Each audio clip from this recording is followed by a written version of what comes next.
예, 안녕하십니까. MBC 노동조합 비상대책위원장 강명일입니다. 먼저 지금 구독자 100만을 획득하신 펜앤마이크 정말 축하드리고요. 몇 달 전에 저희가 이제 그 김만배 신앙림 녹취록 보도를 위해서 제가 한번 출연을 해서 보도를 허앵커님이랑 같이 한 1시간 정도 했던 기억이 납니다. 그때 제목이 이제 6개월 만에 특파원 소환된 사람이 접니다라는 제목으로 제가 나와서 MBC 현안 보고를 했었고요. 그때 대표적인 이제 가짜 뉴스였던 신앙림 녹취록이 왜 가짜인지에 대해서 같이 얘기를 하면서 여러 시청자들, 이제 구독자분들이랑 같이 교감했던 기억이 새록새록합니다. 그 이후에 많은 분들이 이제 펜앤마이크가 정말 정도를 걷는 저널리즘의 본분을 잊지 않는 그런 방송으로서 진실, 대한민국의 미래를 밝히는 진실을 알리는 그런 방송으로 계속 굳건히 노력한다는 걸 알게 되었고, 최근에는 뭐 하루에 한 5만 명씩 이렇게 구독자가 늘어난다고 해서 저도 너무 기쁘고 반가웠습니다. 그리고 제가 제일 사랑하는 후배인 최대현 아나운서가 또 여기서 활동을 하고 있는 걸 보면 가슴이 그 옛날엔 정말 아리고 아팠는데 지금은 뿌듯하기도 하고요. 동지애를 많이 느낍니다. 사실 이제 MBC가 왜 정상화돼야 되느냐 많은 사람들이 생각을 하고 있지만 공영방송이 왜 중요하고 공영방송은 어떤 역할을 하길래 정상화돼야 되는지 많은 분들이 알고 계실 겁니다. 많은 분들이 생업에 지치고 일을 하시면서 이 수많은 매체와 언론을 보면서 무엇이 진실이고 무엇이 팩트고 무엇을 우리 아이들한테 가르쳐야 되는지 판단하기가 매우 어렵습니다. 그렇기 때문에 저희는 대부분의 국민들은 공영방송의 8시 뉴스 혹은 9시 뉴스를 보고 팩트를 인식하고 진실을 알고 우리가 생각해야 될 공동의 가치관을 공유하는 것입니다. 그렇기 때문에 즉각적으로 그것을 진실로 받아들인다는 것, 이것이 가장 큰 중요한 부분인데, 그렇기 때문에 PD수첩이나 뉴스데스크에서 매우 편향되고 불공정한 보도를 마치 사실인 양 보도를 했을 경우에 국민들은 그것을 진실로 인식을 하고 그 진실에 따라서 아이들을 가르치고 대한민국의 미래가 바뀌고 왜곡되고 잘못된 방향으로 나갈 수 있다는 점은 정말 두렵고 우리나라의 미래를 어둡게 하는 일이라고 생각합니다. 그래서 제가 오늘 맡은 주제가 MBC 정상화의 길이었는데 때마침 지금 저희의 노력에도 불구하고 그 서울행정법원 12부에서 강재원 판사가 이 부분을 이제 그 인용 결정을 해서 그 박문진 이사 6명의 그 임명행위 효력이 정지됐습니다. 그래서 저희 상당히 좀 안타깝고 MBC 노동조합으로서는 있을 수 없는 일이라는 어떤 성명을 미리 써놨었는데요. 그 내용을 좀 설명을 해드리면 이런 겁니다. 지금 대한민국은 대통령 중심제, 헌법으로 이렇게 대통령 중심제를 추구하는 그런 국가입니다. 그래서 대통령이 선거위에서 선출이 되고 대통령은 행정부를 자신의 권력에 의해서 조직할 수 있는 헌법적 권한이 있습니다. 그 권한에 따라서 각 부를 만들고 각 부의 장을 임명하고 각 부의 장은 자신의 임명권 하나에 있어서 자신의 어떤 그 출연기관이라든지 산하기관들의 인사를 하는 것입니다. 이것은 행정부를 조직하는 신성한 헌법상의 권리이자 의무인 것입니다. 이것을 행하는 것을 사법부는 선출된 권력이 아니지 않습니까? 사법부가 미리 임명행위 자체에 효력이 없다라고 때려버리면 행정부는 어떠한 임명행위든 행정부를 구성한 어떤 행위든 할 수가 없는 것입니다. 그렇기 때문에 지금까지 행정부의 어떤 권력에 의해서 만들어지는 어떤 임명행위, 행정행위에 대해서는 효력정지 가처분을 하는 것이 아니라 거기에 따라서 임명된 이사의 그 임명행위는 효력을 인정해주고 대신 직무집행을 정지하는 그런 식으로 통제를 해왔던 것입니다. 서로 견제를 하고. 그게 지난 100년 동안 혹은 70년 동안 우리 그 헌정이 이루어진 역사였고 우리가 법치주의와 헌법 질서를 지켜왔던 역사입니다. 그런데 이것을 지금 이 판사가 뒤집어 버렸습니다. 이런 식이라면 과거에 3년 전에 민주당이 더 우위였던 때 민주당 정권 하에 있었던 그때 이사들이 쭉쭉쭉쭉 해나갈 수 있는 겁니다. 그때 6대3의 여야 구도였죠. 박문진 이사들이. 그대로 계속 하라는 식으로 우리가 생각하는 그 이사들을 계속 하게 해라. 이런 식으로 행정부에 명령을 할 수 있는 겁니다. 법원이 신입니까? 여러분들 그렇게 생각하십니까? 여러분들 상권 분립에 대해서 다 공부하셨지 않습니까? 행정부는 행정부의 권력을 국민으로부터 받은 겁니다. 그런데 일개 판사가 이것을 침범하고 상권 분립을 완전히 유린하고 있습니다. 이런 헌정 파괴 행위를 계속할 수가 있는 건지 저는 대한민국의 국민으로서 이해할 수 없는 부분입니다. 그래서 이런 부분들이 사법부 내부에서도 많은 논란이 있었다고 생각을 합니다. 그래서 원래 지난 금요일 날 판결이 날 걸로 생각을 했었는데 그렇게 나지 않고 이게 주말 내내 이렇게 협의를 하다가 이번에 결론이 난 걸로 알고 있는데, 제가 알고 있기로는 2개의 가처분 소송 중에 하나는 인용이 되고 하나는 기각이 된 것으로 알고 있습니다. 그런데 제가 정말 이 부분에 대해서 이상하다고 생각하는 부분은, 사실 이 부분은 각하냐 아니냐, 소를 제기할 수 있는 어떤 권한이 있느냐 없느냐를 따져야 되는 소송으로 알고 있었기 때문에 이걸 이렇게까지 끌고 올 그런 성격의 소송이 아니었습니다. 왜냐하면 지금 소송을 제기해서 인용이 됐던 권태선, 박선아 등 3명의 어떤 이사들은 이미 3년의 임기를 다 마쳤기 때문에 더 이상 소의 실익이 없습니다. 내가 이걸 소송을 제기해서 임기를 더 연장하겠다고 할 수 있는 명분이 없는 거죠. 왜냐하면 3년 동안 임기 동안 다 월급 다 받아먹고 역할을 다 했는데 더 하게 된다면 그것은 그 사람들의 이익을 도와주기 위해서 한 것이 아니라 방송문화진흥회의 정관상 아무도 이사가 없을 때는 자기의 이사의 역할을 또 연장해서 할 수 있다는 정관상의 규정이 있습니다. 그렇다면 그 정관상의 규정은 그 사람들의 임금을 혹은 직무를 더 계속해주겠다는 그런 어떤 권한을 주는, 권리를 주는 그런 것이 아니라 그것은 방송문화진흥회의 업무가 중단되면 안 된다는 방송문화진흥회의 이익을 위해서 있는 규정일 뿐입니다. 그렇기 때문에 내가 월급을 못 받고 내가 직무를 더 하고 싶었기 때문에 소송을 건다, 이건 받아들이면 안 되는 겁니다. 그렇기 때문에 이것은 각하냐 아니냐의 그런 소송이었는데 1심에서 아쉽게도 그게 아니라 본안 진짜 심리를 했고, 그래서 기각 혹은 인용 판결이 나와버렸습니다. 그래서 그 중에 하나가 인용이 돼서 저희가 졌는데요. 이런 저런 이유들 때문에 저희는 앞으로 3개월 동안 이제 바로 항고를 하게 되면 고등법원에서 다시 심판을 받아보게 될 것 같습니다.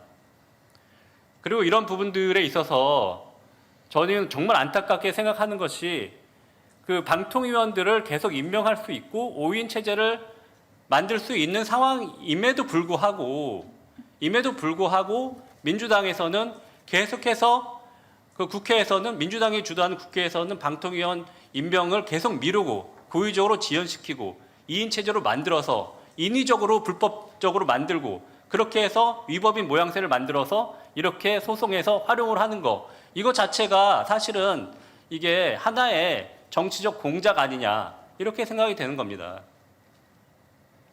그래서 많은 국민들은 MBC가 왜 이러냐 하는 부분들에 대해서 그 고민들을 많이 하고 있을 텐데요. 몇 가지 사례들과 문제점에 대해서 저희가 좀 생각을 해보겠습니다. 사실 저는 2008년 광우병 때 민노총 언론노조 조합원이었고요. 그때까지만 해도 좌도 우도 아닌 그냥 기자였습니다. 그런데 어떤 일이 발생했냐면, 그때 광우병 보도가 막 일어났을 때, 그때 그 아레사 빈슨이 인간 광우병에 걸릴 수 있다, 이런 부분들이 있었고, 주저앉는 소에 대해서 다 광우병에 걸린 소라고 보도를 했었고, 또 한국인의 유전자는 인간 광우병에 매우 취약하다, 이렇게 해서 우리가 라면 스프에 있는 쇠고기만 먹어도 머리에 구멍이 뚫리고 뇌송송 구멍탁 이런 상황이 될 수 있다 해서 고등학생까지 혹은 유모차 끌고 국민들이 다 나와서 대통령 규탄하고 대통령 사과를 요구한다고 하고 촛불이 아닌 횃불 들고 청와대까지 막 들어왔었습니다. 그때 많은 사람들이 이렇게 생각을 했습니다. MBC 내부에서는 이런 생각을 했습니다. MBC 내부에서는 이 광우병 보도에 있어서 SRM이라는 어떤 위험 물질이 그렇게 위험한 거야? 우리는 잘 모르는 부분인데 PD수첩이 거짓말은 안 하겠지라고 기자들은 생각을 했습니다. 그래서 같이 보도를 했고, 그 이후에 나온 판결이 있었는데 그런 중요한 부분들의 어떤 허위 보도가 이제 있었고, 근데 이게 30개월 이상 된 어떤 소고기를 먹으면 위험하다 하는 부분들은 위생 조건상 합리적인 부분이 있다 그래서 판결은 일부 허위가 있다 하더라도 그게 공익적인 목적에 부합하고 사실상의 악의, 그러니까 미국 법원에서 말을 하는 악의적 보도가 아니라면 이거는 위법하지 않다는 판결을 냈습니다. 그때 그 판결이 나왔을 때 2009년, 2010년에 제가 MBC 법조팀장을 하고 있었기 때문에 그 판결을 아주 정확하게 기억하고 있습니다. 그 이후에 제가 이 MBC가 2012년에 최장기 파업을 했을 때 그때 제가 미국에 이제 연수를 갔었는데 연수를 간 현장에 수많은 의사들이 또 연수를 온 분들이 있었어요. 안식년 때문에 왔었는데 그분들이 한결같이 얘기하는 겁니다. 그 부분은 정말 중요하고 광우병 보도의 핵심적인 부분이었는데 다 거짓말이었다. 다 거짓말이었는데 왜 MBC에서는 거짓말을 거짓말이라고 보도를 하지 않느냐 하고 저한테 따져 묻는 것이었습니다. 그래서 제가 얘기를 했죠. 아니 법원에서 이거 다 합법이라고 얘기했는데 왜들 그러십니까? 그랬더니 또 다른 의사가 또 얘기하는 겁니다. 아니 그게 아니라 사람이 어떻게 인간광우병에 걸립니까? 그런 사례가 없는데 그거 조금만 의학적 지식이 있어도 거짓말인 거 아는데 어떻게 그거를 기자의 양심을 두고 계속 진실이라고 얘기합니까? 법원 핑계를 대면서 이렇게 얘기하는 겁니다. 그래서 저는 깜짝 놀랐습니다. 아, 내가 잘못 보도했구나. 내가 허위 보도를 했네. 내가 잘못 알고 있었구나. 국민들이 이렇게 과학적 지식을 바탕으로 생업을 이어가고 또 우리가 잘 뽑은 대통령을 지켜줘야 되는 상황인데 우리가 만약에 그 부분에 30개월 이상 된 쇠고기를 먹으면 안 된다, 먹으면 안 좋을 수 있다라는 부분이라면 리포트 2개 정도 하면 됩니다. 뉴스데스크에서. 그게 온 국민이 이렇게 2시간, 1시간짜리를 2번이나 하면서 계속 지금까지도 자기들이 맞다고 얘기하지 않습니까? 그렇게 수많은 사람들이 와서 거리를 메우고 수조 원의 국민적인 손실을 낳게 할 부분이라면 그 부분, 그렇게 선전선동한 부분은 정말 악의적인 프로파간다일 수밖에 없습니다. 그건 기자가, PD가 정말 하면 안 되는 부분이에요. 흑색 선전이라고 하는 겁니다, 그거를. 그거를 모르고 악의가 없이 보도했었을까요? 그분들은 지금까지도 악의가 있습니다. 반성하지 않지 않습니까? 그게 그런 부분들이 지금 신앙림 김만배 녹취록에도 계속되고 있는 거고요. 절대 지금도 반성하지 않습니다, 이 사람들은. 그리고 아까 김장겸 의원님도 오셨지만 그때 김장겸 사장님 물러난 다음에 언론 노조원들이 저희들 싹쓸이해서 청소해버리고 자기들만의 보도국을 만든 적이 있었습니다. 그때 이슈가 뭐였냐면은 저희 그 특파원들이 계속 김정은 위원장이라고 하지 않으니까 특파원들 전원 소환해 버렸지 않습니까? 그리고 난 다음에 자기 북미 대화할 때는 김정은 위원장 그리고 극존칭하고 그렇게 해서 정상적인 국가의 리더로서 그 위상을 세워주고 그렇게 한 다음에 제천 화재 참사가 일어났습니다. 그때 제천 화재 그 현장에서 소방서장 김종희라는 사람이 그냥 어슬렁 막 걸어 다닙니다. 2층의 유리벽을 깨서 사람들을 구조했으면 수십 명이 살 수 있는 상황이었습니다. 그걸 보고 언론 노조원 한 명이 기자가 저 사람 어슬렁 걸어 다닌다. 저 사람을 구조하지 않는다. 공무원이 공무원의 일을 안 해서 참사가 발생했다라고 보도를 했습니다. 그때 박성재 전 사장이 취재센터장이었는데 뭐라 그러지 않습니까? 내가 제천 소방서 소방협의회 사람들이랑 공무원들 얘기를 들었는데 매뉴얼상 그때 소방 지휘관은 어슬렁 걸어 다녀야 된다고 적혀 있다. 절대 뛰면 안 된다고 되어 있다. 그래서 우리는 사과 방송을 하고 그 사람을 불러서 반론 방송을 할 것이다. 그래서 반론 방송을 해버립니다. 그리고 난 다음에 경찰이 이 사람은 정말 과실이 있어서 업무상 과실치사상으로 그 기소 의견으로 송치를 했는데 검찰이 어떻게 하냐면 이거 이렇게까지 하면 소방관들이 어떻게 의욕을 갖고 근무를 합니까? 이 사람들도 과실은 있지만 봐줍시다 해서 불기소 처분을 합니다. 그게 제천 화재 참사였고요. 수십 명이 죽은 사건이었는데 지금 최상병 사건 보십시오. 그 사람들이 그 최상병을 죽이고 싶었겠습니까? 정말 열심히 하다가 일어난 일이 아닙니까? 국민들 더 살리려고 수해 현장에서 시신들을 찾으려고 하다가 일어난 일이 아닙니까? 비슷한 구조의 일이 문재인 정부 때 일어나면 우리 공무원들 의기가 꺾이니까 봐줍시다 라고 보도하고 그렇게 이루어집니다. 근데 지금은 어떻습니까? 정반대 일이 일어나지 않습니까? 국가적 이슈고 특검법까지 만들어야 되는 상황입니다. 그때 그 얘기를 했던 그 기자는 언론 노조원이지만 좌천돼서 계속 보도국 취재센터의 주요 부서의 부서장으로 한 번도 가지 못하고 선거기획단이나 라디오 뉴스 팀장 하면서 계속 살고 있습니다. 그리고 난 다음에 또 어떤 일이 있으면 드루킹 사건이 딱 터집니다. 드루킹 사건이 딱 터졌는데 그때 오모 기자라고 되게 의욕 있는 언론 노조원 기자가 있었어요. 그 기자가 무슨 일을 했냐면 김정숙 여사가 경인선 가자라고 그때 그 민주당 경선 후보 그 체육관에서 막 경인선을 외치는 부분에 싱크를 방송을 합니다. 그 이후에 어떤 일이 벌어졌는지 아십니까? 어떻게 MBC에서 저런 방송을 하냐. 김경수가 모자라서 우리 왜 영부인을 거기다가 끼워드리느냐 해서 청와대에서 항의를 했고요. 죄송합니다. 그 후에 6개월도 안 돼서 한정우 보도국장이 날아가고 그 다음에 박성재 취재센터장이 보도국장으로 들어갑니다.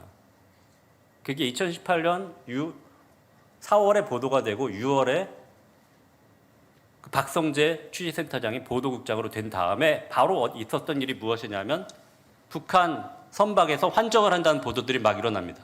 그 환적 보도는 석탄을 막 환적하고 대북 제재를 어긴다는 부분이었는데 그 부분을 VOA에서 처음 보도를 하니까 KBS도 하고 SBS에서 막 보도를 합니다. 근데 MBC는 안 해요.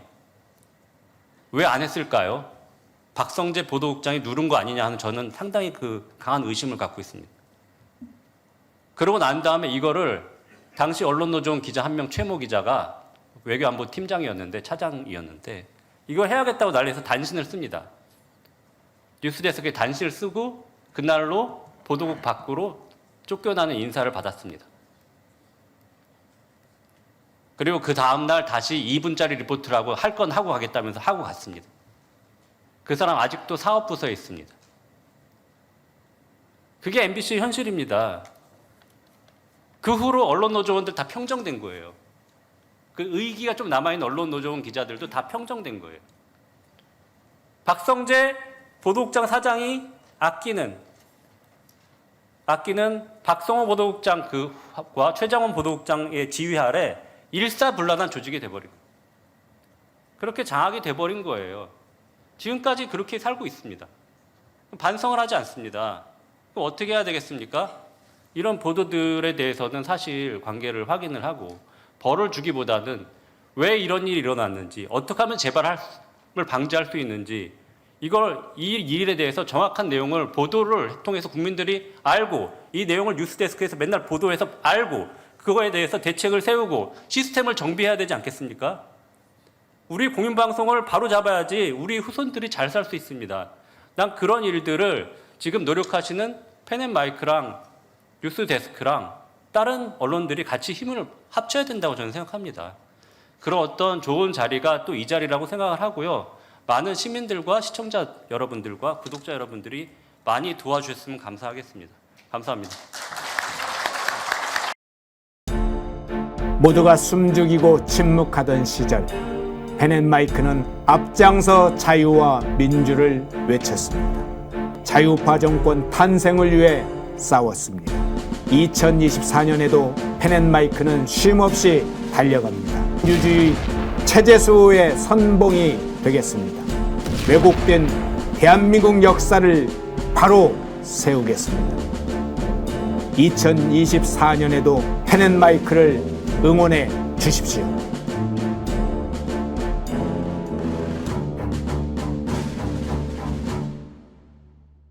인터넷 검색창에 펜앤마켓을 검색해 주세요. 펜앤마켓은 펜앤드마이크 구독자분들을 위한 종합 쇼핑몰로 좋은 상품으로 온라인 최저가를 목표로 하는 마켓입니다. 많은 관심과 사랑 부탁드립니다.